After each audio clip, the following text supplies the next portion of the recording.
प्रधानमंत्री आवास योजनेच्या अंतर्गत आवास प्लस ह्या ऍपच्या माध्यमातून 5 एप्रिल 2025 ते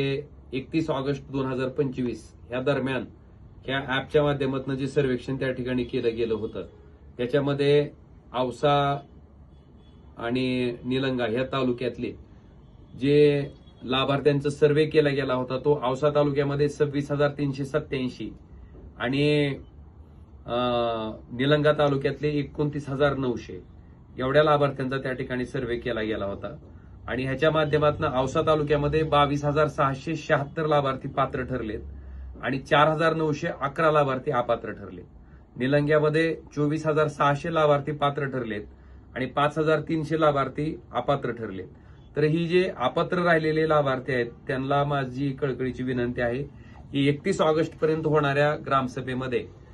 आपण पात्र असताना पण अपात्र आपल्याला त्या ठिकाणी ठरवलं गेलं असं जर आपलं म्हणणं असेल तर त्या ठिकाणी आपला आक्षेप आपण 31 ऑगस्ट पर्यंत होणाऱ्या ग्रामसभेमध्ये त्या ठिकाणी नोंदवावा, जेणेकरून त्या ठिकाणी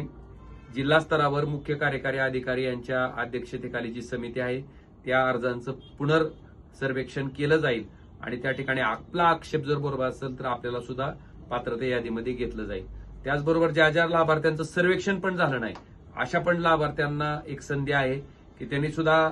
आपला आक्षेप त्या ठिकाणी ग्रामसभेच्या माध्यमातून द्यावा. त्याची सुद्धा छाननी सरकारकडे पाठवण्यात येईल आणि सरकारच्या आदेशानुसार त्यांना सुद्धा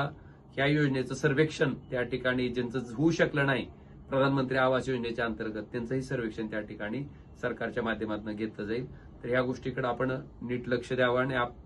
मी जी आपल्याला माहिती दिली त्या माहितीच्या आधारे आपलं अपात्र यादीत जर नाव असेल तर त्या ठिकाणी आपण आपले आक्षेप नोंदवावे.